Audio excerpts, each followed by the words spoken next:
Good morning. हम अनुलाभों के बारे में अध्ययन कर रहे थे। तो दो तरह के अनुलाभ आपको बताए थे, एक तो सभी कर्मचारियों के लिए कर मुक्त अनुलाभ और एक सभी कर्मचारियों के लिए कर योग्य अनुलाभ। अब तीसरा और लास्ट पॉइंट स्टार्ट करते हैं। केवल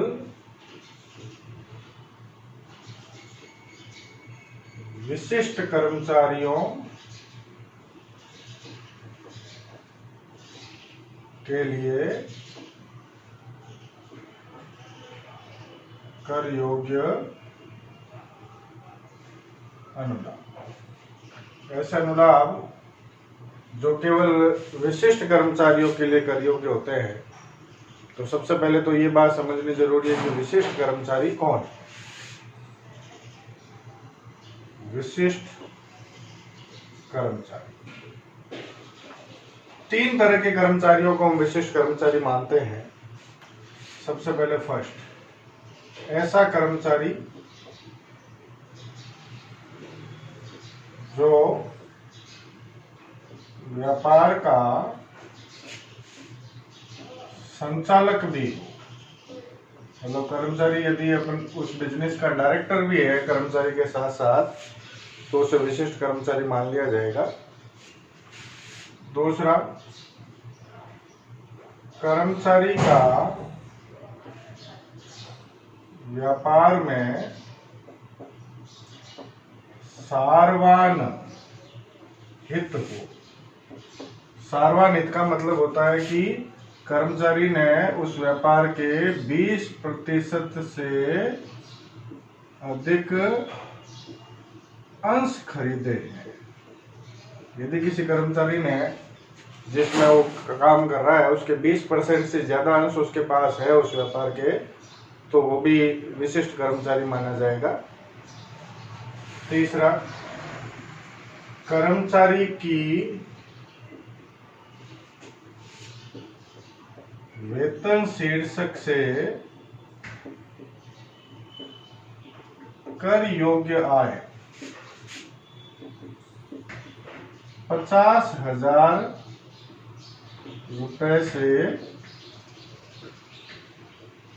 अधिक हो। वेतन शीर्षक की जो आय है उसकी यदि कर योग्य 50,000 रुपए से अधिक है तो वो भी विशिष्ट कर्मचारी माना जाएगा। अब इस 50,000 में क्या क्या जोड़ना है, देखो। एक तो कर्मचारी का मूल वेतन, यदि उसको कोई बोनस मिल रहा है तो बोनस, कमीशन मिल रहा है तो कमीशन भी जोड़ना है। सारे कर योग्य भत्ते, सारे कर योग्य भत्ते जोड़ने हैं उसको यदि कोई ग्रेच्युटी की राशि प्राप्त हो रही है, ग्रेच्युटी, पेंशन, क्षतिपूर्ति, अवकाश का नकदीकरण, ये सारी राशियां है तो ये भी जोड़नी है। इसके अलावा यदि कर्मचारी के दायित्व जो है मालिक द्वारा, नियोक्ता द्वारा चुकाए जा रहे हैं,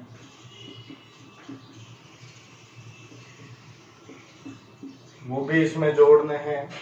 इसके अलावा कर्मचारी को यदि मालिक ने यात्रा सहायता में राशि दी है कुछ, तो वो भी जोड़नी है। कर्मचारी की LIC, लाइफ इंश्योरेंस का प्रीमियम यदि मालिक ने भरा है तो वो भी जोड़ना है। तो ये सारी चीजें जोड़नी है। इसमें से घटाना क्या है? इसमें से घटाना एक तो मानक कटौती, स्टैंडर्ड डिडक्शन 50,000 रुपए की मिलती है सैलरी हेड में, तो 50,000 रुपए एक तो उसमें से घटाने हो गए अपने को। एक एम्प्लॉयमेंट टैक्स, जितना कर्मचारी का एम्प्लॉयमेंट टैक्स चुकाया गया है उसके द्वारा, वो भी इसमें से घटा देंगे। और एक मनोरंजन भत्ते की जो छूट है वो भी इसमें से घटा देंगे। तो ये सारी राशियां जोड़नी है, उसमें से ये राशियां घटा देंगे उसके बाद यदि कर्मचारी की आय वेतन शीर्षक की 50,000 रुपए से ज्यादा हो रही है तो विशिष्ट कर्मचारी। मतलब 3 तरह के कर्मचारी विशिष्ट कर्मचारी है। यदि कर्मचारी व्यापार का संचालक है तो भी विशिष्ट कर्मचारी है।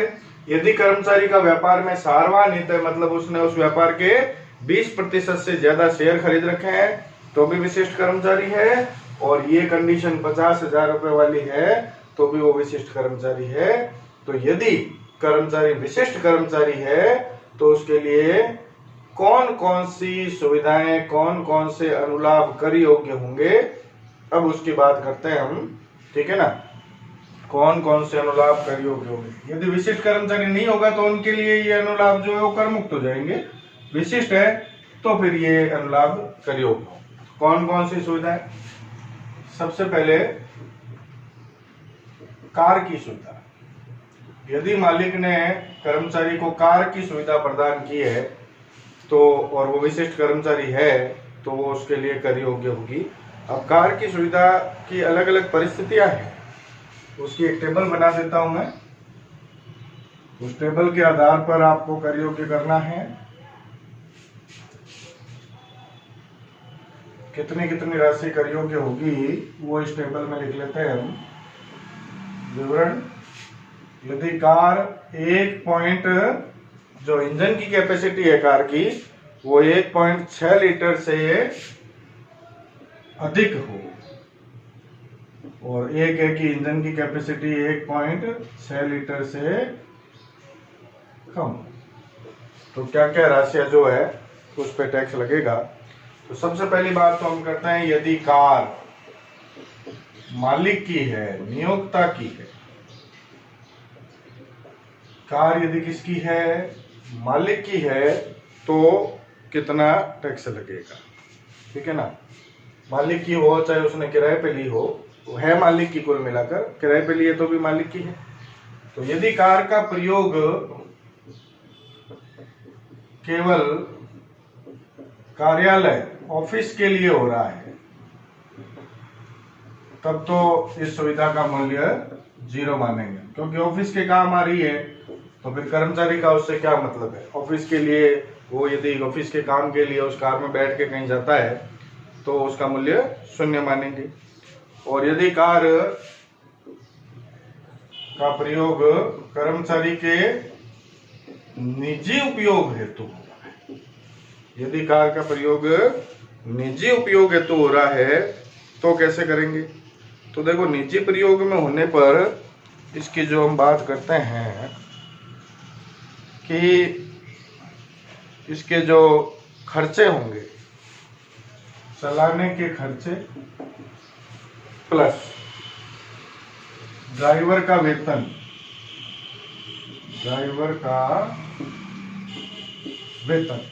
चलाने के जितने खर्चे हैं प्लस ड्राइवर का वेतन प्लस 10% डेप्रिसिएशन, ठीक है ना। ये उसके कंडीशन में हम जोड़ देंगे यदि निजी प्रयोग के लिए काम आ रही है। और उसमें भी यही है, सेम ही है, 1.6 लीटर तक की कार है तो भी सेम ही कंडीशन है। ये खर्चे जो है वो लेने हैं, कार के खर्चे, ड्राइवर का वेतन और 10% डेप्रिसिएशन, ठीक है ना।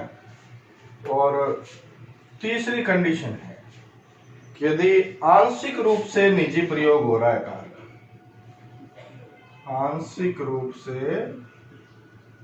मतलब कार्यालय के लिए भी प्रयोग हो रहा है और निजी रूप में भी प्रयोग हो रहा है, तो इसमें भी पहली कंडीशन है, यदि समस्त खर्चे नियोक्ता मतलब मालिक करे सारे खर्चे, तब तो 2400 रुपये प्रति माह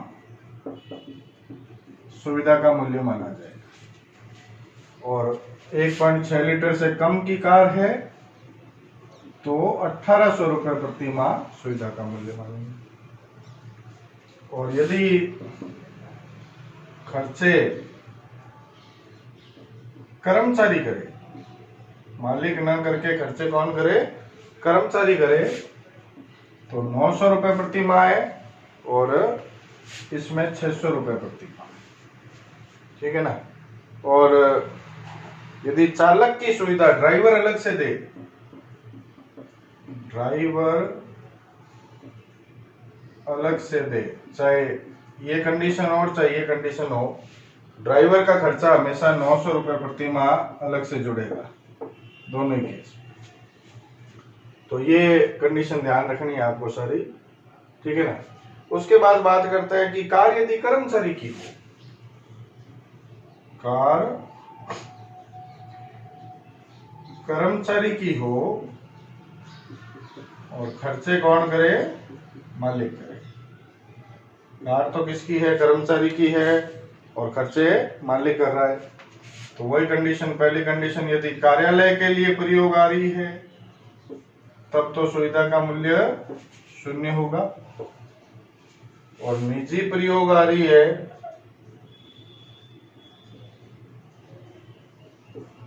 निजी प्रयोग या आंशिक रूप से निजी प्रयोग है तो आपके नियोक्ता का जितना व्यय है, ठीक है ना, वो 2400 रुपये प्रति माह से लेना है अपने को, कुछ घटाना है।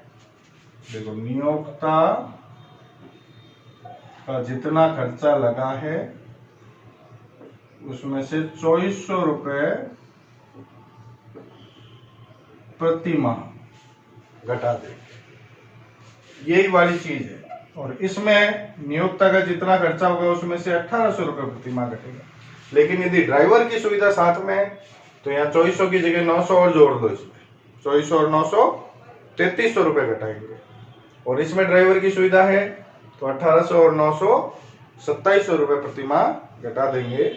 तो इस तरह से और भी कार की सुविधा का मूल्यांकन जो है उसमें और भी बातें आती है, लेकिन मेन बातें जो है वो यही है।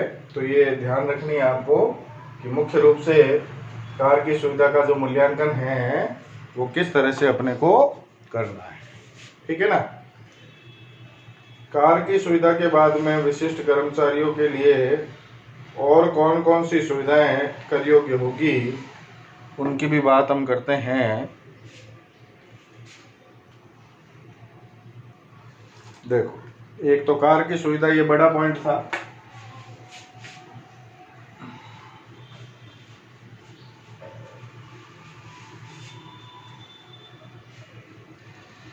कार की सुविधा के बाद में यदि दूसरी सुविधा है फर्रास, फर्रास मतलब स्वीपर, माली, चौकीदार, नौकर की सुविधा यदि नियोक्ता ने दी है तो इन सब का जो भी भुगतान किया जाएगा वो सुविधा का मूल्य मान लिया जाएगा विशिष्ट कर्मचारियों में, ठीक है ना। लेकिन यदि मकान किसका है, मकान यदि नियोक्ता का हो तो मालिक की सुविधा जो है स्पेशली वो कर योग्य नहीं होगी। देखो, मकान कर्मचारी का है और स्वीपर, माली, चौकीदार, नौकर की सुविधा दी है तो ये कर योग्य होगी, ठीक है ना। मकान यदि मालिक का है और उसमें कर्मचारी रह रहा है तो मालिक की सुविधा जो है वो कर योग्य नहीं होगी, बाकी कर योग्य हो जाएगी। ये चीज विशेष रूप से ध्यान रखनी है, ठीक है ना। उसके बाद गैस, बिजली, पानी के बिल यदि मालिक भर रहा है तो वो सुविधा भी पूर्णतया कर योग्य हो जाएगी, ये ध्यान रखना है। बच्चों के लिए निःशुल्क शिक्षा दे रहा है यदि मालिक, तो निःशुल्क शिक्षा के केस में कितना होगा सुविधा का मूल्य। यदि अन्य शिक्षण संस्था में बच्चा पढ़ रहा है तब तो जितने उसकी फीस है शिक्षण संस्था की वो कर योग्य हो जाएगी। और यदि मालिक की स्वयं की शिक्षण संस्था है, स्कूल मालिक का खुद का है और बच्चे उसमें पढ़ रहे हैं, तो उस समय में सुविधा का मूल्य क्या होगा, उस केस में सुविधा का मूल्य होगा कि भाई उसी एरिया में, जिस एरिया में स्कूल है उसी एरिया में दूसरी स्कूलों की फीस क्या है वैसी कैटेगरी की, तो उनकी जो फीस है दूसरी स्कूलों के फीस के बराबर सुविधा का मूल्य होगा। दूसरी स्कूलों की फीस के बराबर सुविधा का मूल्य होगा।